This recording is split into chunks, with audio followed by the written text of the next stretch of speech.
3 sisters. That was all it took. 3 sisters to repel the very hordes of hell itself. Maldar was a quiet town. Its simple cottages and rolling pastures barely made a dent in the surface of new strife.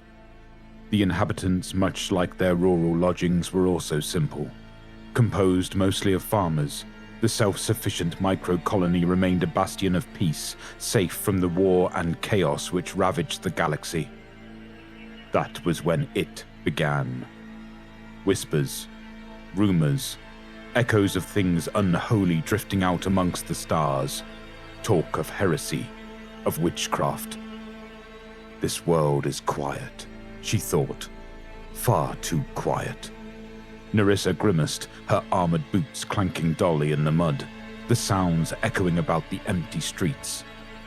Even her thoughts seemed loud in this cold night air.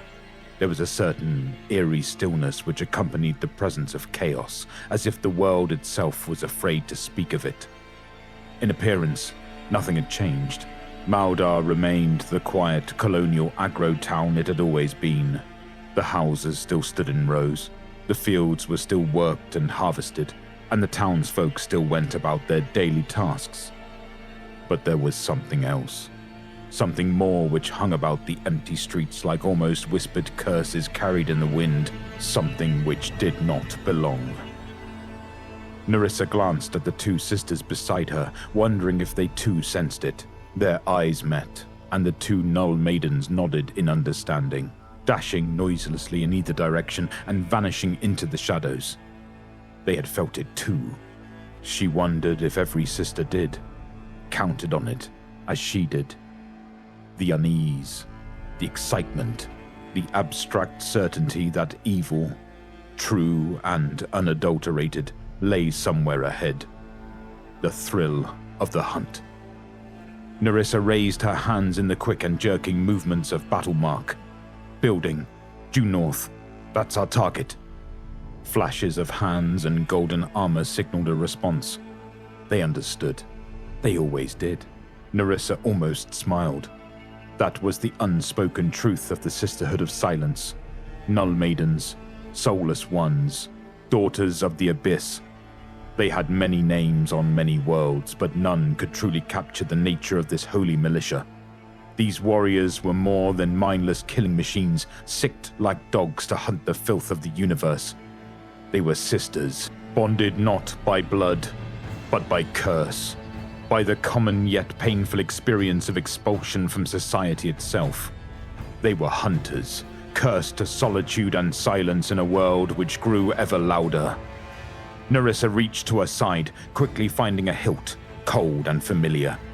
She drew it, and the blade sang as it glided into the air. "On me," she signed.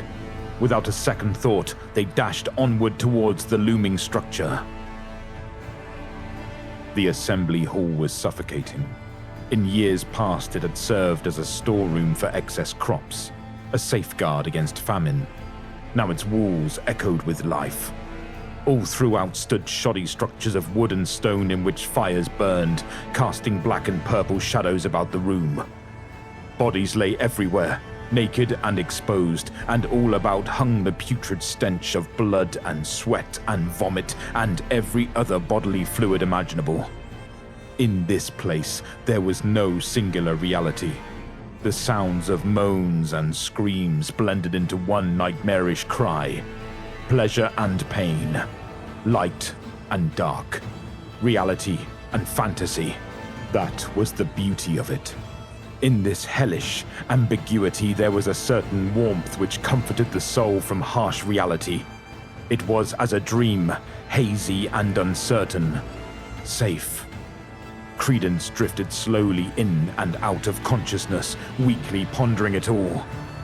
That's how everything began, he thought. A dream, a yearning, dark and unfulfilled. But in the lonely depths of slumber, she found him and made it reality. 3 children, that was all it cost. 3 children to sell his soul to hell itself. The crude structure rose into the darkness, its pale stone stark against the night sky. 2 large, wooden doors lay firmly in the center of its southern wall, the only entrance. As Nerissa approached, she quickly assessed the building's layout. The sisters had surveyed the town the entire day, but not one villager had approached the storeroom. No one even glanced in its direction. It was as if they knew they were being watched and strove to demonstrate their innocence. But she had to be certain. Ignorant annihilation was unacceptable. She was a hunter, calculating and precise, and every decision must be backed by evidence, by witness. Nerissa stopped at the doors, listening. A sound ushered from within. It started low, and then began to rise in pitch and volume, ebbing and pulsing like some unholy tide. Her battle sisters cocked their bolters in response, raising them towards the wall of the entrance. Nerissa followed suit, lifting her executioner blade. With a splintering crack, the doors burst open, the blade cleaving them from their hinges in a single blow. There, outlined in the entrance, she stood, reckoning incarnate, a slender, graceful figure arrayed in a suit of golden armor. Her head was bare, shaved but for a glorious plume of snow-white hair. Behind her, a dark cloak billowed in the icy wind, and in her hands she clutched the hilt of a great sword. Though her mouth and nose were covered with a plate of golden armor, her eyes shone bright, dashing about the room. Here stood Nerissa, daughter of the Emperor, vassal of the Vigil of the Coryllinth Trace, Snow Lynx, witch hunter, sister of silence. For a moment, everything was still. The room, now split by a shard of moonlight from the open doorway, was motionless. Debauchery, frozen in time and momentary guilt. Then, in an instant, it erupted into chaos. Men, women, and children writhed on the floor, gripping their heads in immaterial pain. Only chaos responded this way. They were lost, possessed, infected by an unnatural virus, and so extermination was the only option. With a dash, Nerissa leapt amongst the bodies, hacking and slashing as she went. They were incapacitated by the psychic pain, defenseless but only for a moment. A hail of bolter fire accompanied her charge as her battle sisters fired through the walls of the structure. A hulking figure, probably the village blacksmith, was sprayed with bullets, their force of impact jolting him to the ground. But he did not fall. He paused, and then, as if suddenly aware of the source of his pain, whipped round and let loose an inhuman roar. He charged, and in seconds the entire room charged with him. There were maybe 4 dozen villagers who had been scattered all about, but now they moved as one, swarming to the front in a single motion. Nerissa stood her ground, slashing and thrusting in smooth, measured strokes. These creatures wouldn't die from her blows, even if they were lethal, but they would be halted. All she needed was enough time to manage the next wave. Distance was key. She must keep them at a distance. Her sisters now joined her in the room, their bolters tearing through the horde, but the creatures would not stop. They kept moving, screaming all the while, a rabid, breathless scream. Nerissa looked forward in time to see a cultist leaping straight for her. She turned, deflecting the attack with her shoulder, and then with a downward thrust, ruptured the young farmer's sternum. She pulled, but the blade was stuck. It was only a moment, but that was enough, and now the bodies pressed about her, a massive hands pulling her downward. In a desperate 2-step motion, the sister kicked the corpse, dislodging her sword, and then wheeled round, decapitating the 2 nearest villagers. With her left hand, Nerissa reached back, pulling a bolt pistol from her belt and fired into the horde. Heads and limbs exploded, the naked flesh shredded by the projectiles. In times past, she might have questioned her savagery, but the Shield Maiden had seen too much. These were humans no longer. They were cultists of Slaanesh, long lost to the warp, now merely pawns in a dark war. Just then, something landed, rolling into the crowd only feet from Narissa. It exploded in a fiery flash. Instantly, a wave of heat and mangled corpses followed, sending her flying backwards. 2, then 3 concussive booms sounded about. Her fellow sisters had evidently gotten desperate, throwing frag grenades into the swarm to re-establish distance. Without it, the cultists would overtake them by sheer force. Narissa grunted in pain. She stumbled to her feet, reaching to her belt as she did so. "Don't have all the fun without me," she thought. And with that, the sister lobbed another grenade directly in front of her. The explosion sent bodies flying, debris clanking off her golden armor. Narissa wiped a glove across her face, clearing the gore from her eyes.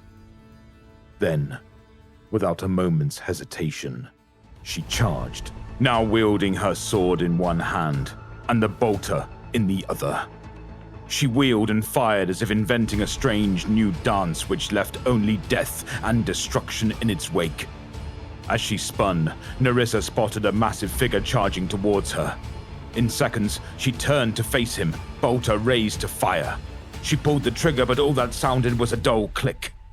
No ammo. The cultist roared, raising a rusted farm tool to strike. Sparks flew as metal clashed with metal. Having caught the blade squarely with her own, Narissa pushed down and to her right, allowing momentum to aid the counter. Now, only inches from her own, was the face of a once cheery baker. A purple glow shone from behind the woman's eyes, and blackish goo drooled from her half-open mouth. The sister threw her head back and then forward, smashing the cultist's face. Stunned, the creature stumbled backwards, disarmed and disorientated, and Narissa seized the moment. With a sweeping windmill motion, she lifted the great sword above her head and brought it down, splitting the baker's skull. Ahead, the hellish mass had finally begun to thin, bodies and severed limbs now lining the walls and floor. Narissa had a clear line of vision to the head of the room where the purple glow seemed strongest. Not 10 feet away stood a table and 4 chairs. Behind this, a small stone pillar held a bright purple flame, and all across the wall were bloody markings in an unknown script. Narissa strode towards the table, her battle sisters converging on her path with systematic precision. As she walked, their bolters flashed beside her, calmly gunning down the remaining stragglers. The figure at the table's head leapt up, his hand thrust forward in a psychic attack. Nothing happened. It hung for a moment, frozen, shaking with exertion, but still nothing happened. Narissa sliced it from its shoulder, blood spraying everywhere. The man screamed, not only from the pain of the physical wound, but from the near proximity of a psychic blank. 3 of them. The Sisters of Silence were perfect counters to all things unholy, but especially psychers, their soulless state the source of intense anguish. And for a demon psyker, for one sworn to Slaanesh as Credence was, their presence was unbearable. Pain. In that moment, all that existed was pain. Credence screamed in agony, his body contorting from waves of an unseen force. The warmth of Slaanesh was gone, and what remained was inhuman agony. A spear of invisible pain split his head, blurring his vision with tears. As he looked blankly to the ceiling, 3 golden figures came into view. The one, calmly raising her bloody blade to his neck. They were angels of death, their cold, unfeeling eyes a calm reminder of his trespasses. In that moment, all thoughts of supernatural pleasure or pain left him, dwarfed by existential fear. He was alone, and nothing he said or did could ever relieve the weight of his sin. No, I'm sorry. I didn't want to. I didn't know. Spare me, I beg. Narissa drove the blade into his throat, a guttural choke issuing from his lips. He froze, and then slowly turned pale, joining the sisters in their soulless silence. She turned away, looking back toward the table and the burning shrine. In the remaining chairs there sat 3 children, girls no older than 10. Their hair was matted and filthy, and their clothes hung loosely about their malnourished forms. But their eyes still shone, and far behind the fear flashed a purple flame, the life light of Slaanesh. Narissa gazed at the crumpled figures huddling at her feet with calm indifference. They were only children. Sisters, it seemed, their shared features still showing through the dirt and grime. Here, amidst filth and excess, were 3 innocent souls. Victims, an offering in a bargain they never made. Spoils used to satisfy a single man in his concupiscence. But they were lost, tainted by chaos and the warp. Blameless as they were, their redemption was impossible. They must suffer the same fate as the others. Something stirred within the Knoll Maiden as she looked at the children. Something melancholy and strange. It was pitiful, these 3 little innocents sitting before her, their spirits broken. Her vision blurred slightly, salty liquid clouding her pupils.